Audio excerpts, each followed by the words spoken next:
اعوذ باللہ من الشیطان الرجیم بسم اللہ الرحمن الرحیم کل نفس ذائقۃ الموت۔ میرے پیارے بھائیوں، راولہ کوٹ کے رہنے والوں، آپ کے سامنے اللہ کی کتاب کی ایک آیت کا حوالہ دے کر یاد دہانی کرا رہا ہوں۔ کوئی آپ سے ووٹ مانگنے نہیں آئے ہیں، نہ چندہ وصول کرنا ہے، نہ کوئی گولیاں ٹافیاں بیچنی ہے۔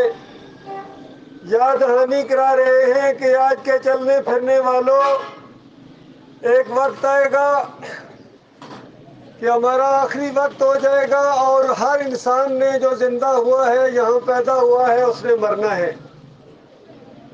مرنے کے بعد بات ختم نہیں ہو جائے گی، بلکہ مرنے کے ساتھ اصلی مسئلہ شروع ہو جائے گا۔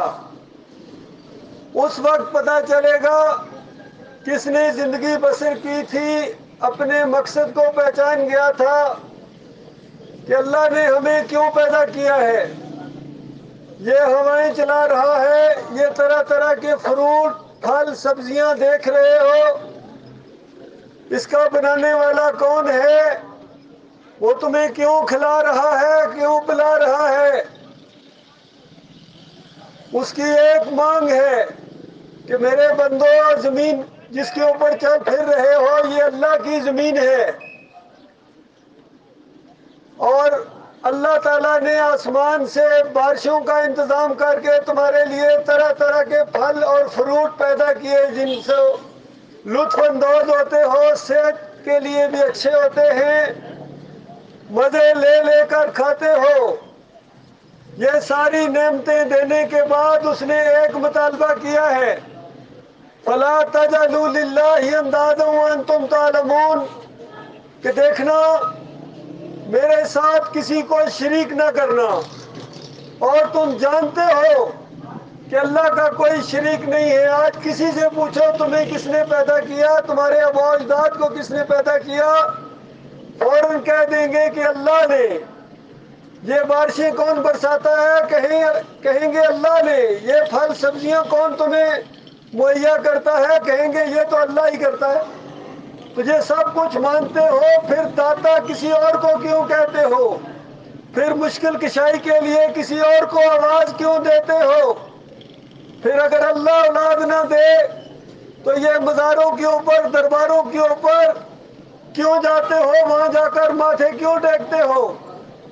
اللہ کی کتاب اس کو شرک کہتی ہے، ناقابل معافی جرم ہے اللہ کے بندو۔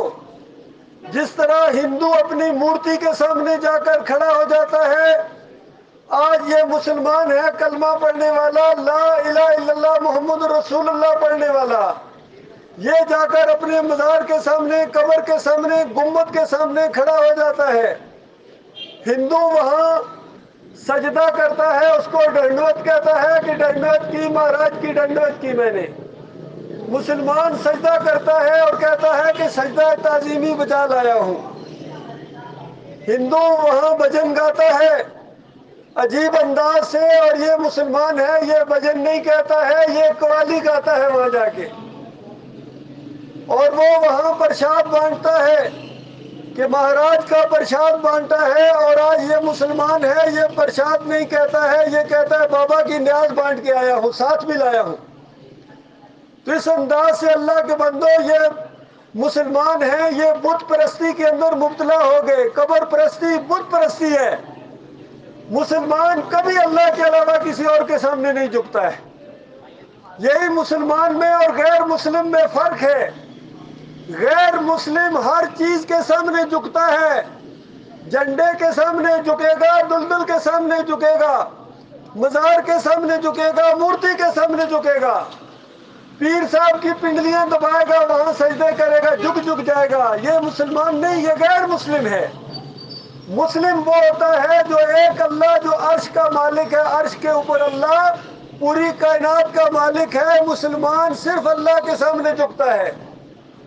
آج افسوس کے ساتھ یہ بات کہنی پڑ رہی ہے کہ ہمارے کتنے لیڈر ہیں، رہنما ہیں، اپنی تقریروں کا آغاز بھی ایاک نعبد و ایاک نستعین سے کرتے ہیں، لیکن جب مزار کو دیکھتے ہیں وہاں سجدہ ریز ہو جاتے ہیں، پھر وہ اللہ کے علاوہ دوسروں کو پکارتے ہیں۔